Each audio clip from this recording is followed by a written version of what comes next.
السلام عليكم ورحمة الله وبركاته. الحمد لله وكفى وسلام على عباده الذين اصطفى. أما بعد فأعوذ بالله من الشيطان الرجيم. بسم الله الرحمن الرحيم. ظهر الفساد في البر والبحر بما كسبت أيدي الناس. صدق الله العلي العظيم. সবাই দুরূদ শরীফ পড়ি। আল্লাহুম্মা সাল্লি আলা সাইয়্যিদিনা ওয়া নাবিয়িনা ওয়া হাবিবিনা ওয়া মাওলানা মুহাম্মদ সাল্লাল্লাহু আলাইহি ওয়া আলা আলিহি ওয়া আসহাবিহি ওয়া বারাকা ওয়াসাল্লাম। ইসলামী আন্দোলন বাংলাদেশ আজকের এই সমাবেশের রূপসা উপজেলার সভাপতি, মঞ্চে বিভিন্ন পর্যায়ের জেলা অন্যান্য ইসলামী দলের নেতৃবৃন্দ,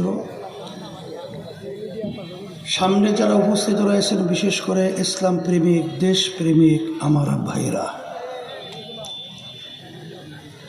ইসলামী আন্দোলন বাংলাদেশ কি চায়, লক্ষ্য উদ্দেশ্য কি?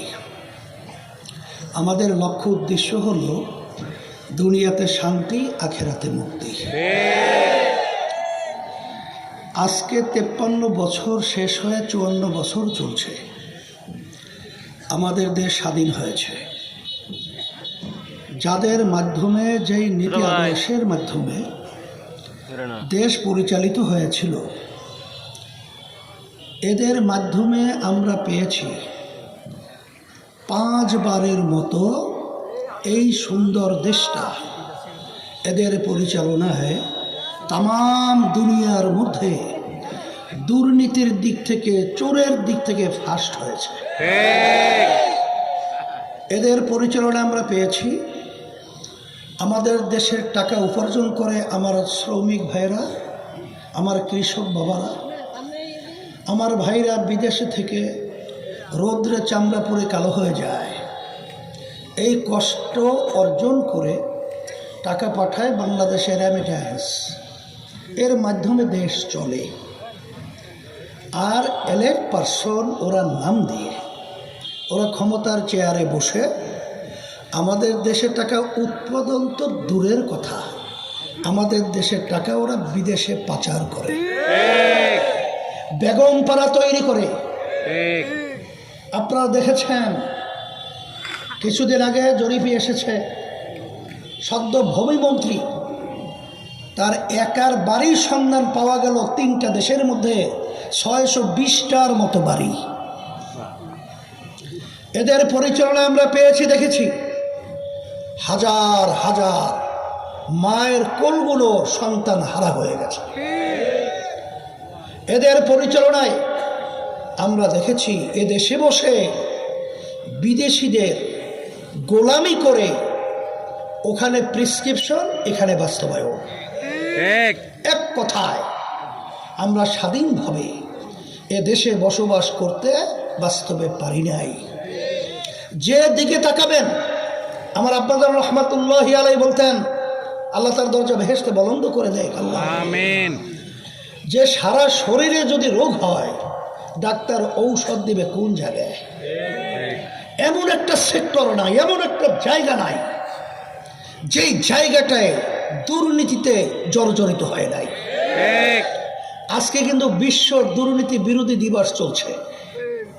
আজকে দিন আমাদের বাংলাদেশের দুদকের চেয়ারম্যান, সে পরিষ্কারভাবে বলেছে, যদি আমরা দুর্নীতিবাজদেরকে ভোট সহযোগিতা না করি, তাহলে দুর্নীতি থাকবে না।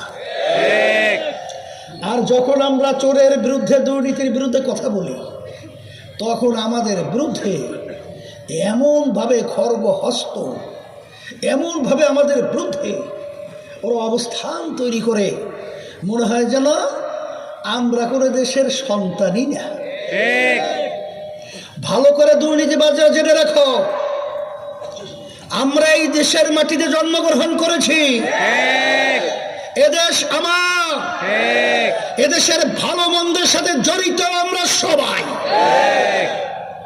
বারবার আমাদেরকে তোমরা বিভিন্ন মুখরোচক স্লোগানের মাধ্যমে, বক্তৃতার মাধ্যমে এবং ভিতরে একটা বাহিরে আর একটা চেহারার মাধ্যমে আমাদেরকে বারবার ধোঁকা দিয়েছ, আর নয়। 5ই আগস্টের পরে এই দেশ স্বাধীনভাবে দাঁড় হওয়ার একটা সুযোগ আল্লাহ তৈরি করে দিয়েছে। আজকে ইসলামের শক্তি তার মাথা উঁচু করে দাঁড়াবার সুযোগ এসেছে। দুর্নীতিবাজ, চাঁদাবাজ, টেন্ডারবাজ এবং বিভিন্ন স্টেশন দখলকারীরা আমাদের দেশের টাকা যারা বিদেশে পাচার করে, বিদেশের তাবেদারি করে আমাদের গোলামের জিঞ্জির পরিয়েছে, এদের থেকে মুক্তি হওয়ার, মুক্ত পাওয়ার একটা সুযোগ আল্লাহ করে দিয়েছেন।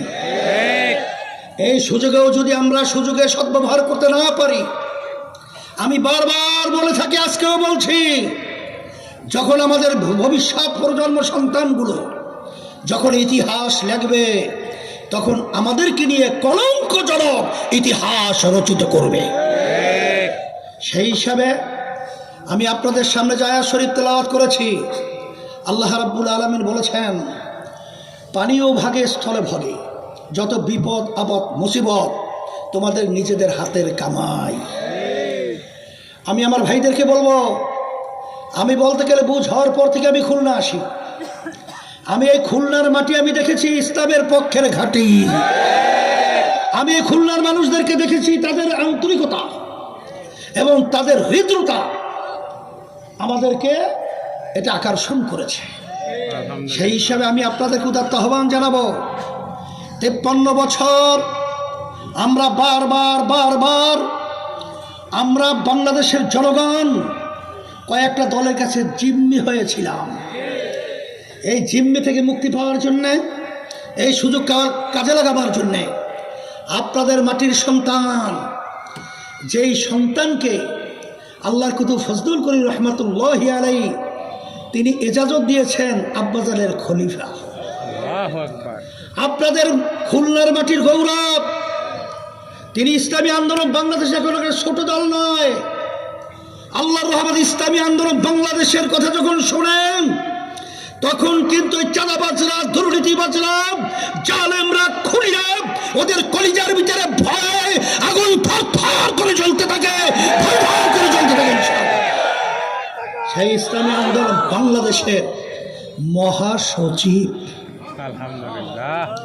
এখন আপনারা যদি তার ইজ্জতকে আপনারা রক্ষা করেন, তাহলে ইসলামের ইজ্জত রক্ষা হবে, ইসলামী আন্দোলন বাংলাদেশের ইজ্জত রক্ষা হবে। এবং আমি পরিষ্কারভাবে দ্ব্যর্থহীন কণ্ঠে আপনাদের কাছে আমি ঘোষণা করতে চাই যে আল্লাহর ফজল করাবে এই দুনিয়া থাকা অবস্থায় আপনাদের এই এলাকার মধ্যে আপনারা বেহেশতের যে শান্তির কথা শোনেন, অন্তত কিঞ্চিত আপনারা পাবেন। সেই হিসাবে আমি আপনাদের সামনে কথা বেশি লম্বা না করে বারবার আমরা ইসলাম বিরোধী শক্তিকে আমরা সমর্থন করেছি অনেকেই, আর নয়। একবার পরীক্ষামূলক আমরা বিএনপি দেখেছি, আওয়ামী লীগ দেখেছি, জাতীয় পার্টি দেখেছি, ইসলামকে আমরা দেখি নাই। সেই ইসলামকে রাষ্ট্রীয় পর্যায়ে আজকে কালিমাগো পতাকার আজকে পথ করে ওড়ার আশায় আপনাদের কাছে হাত পাকা শান্তির প্রতীক, যেই শান্তির প্রতীকের মাধ্যমে এই অশান্তি ধাউ ধাউ করে আগুনকে নিভাবার জন্যে আজকে আপনাদের সামনে আপনাদের এই মাটির সন্তান হাফেজ মাওলানা ইউনুস আহমেদের হাতে আমি উঠিয়ে দিলাম। রেখে গেলাম আল্লাহ ইসলামের পক্ষে, দেশের পক্ষে, মানবতার কল্যাণের পক্ষে। আপনাদেরকে বলবো, আমার পর্দারে মা বোনদেরকে বলবো, আমার যুবকদেরকে বলবো, আমরা যেন আর চাঁদাবাজদের সহযোগী না হই, আমরা যেন খুনিদের সহযোগী না হই, আমরা যেন দেশে টাকা বিদেশে পাচারকারীদের সহযোগী না হই। আল্লাহ আমাকে আমাদের সকলকে ইসলাম দেশ মানবতার কল্যাণের পক্ষে খাদেম হিসাবে কাজ করার তৌফিক দান।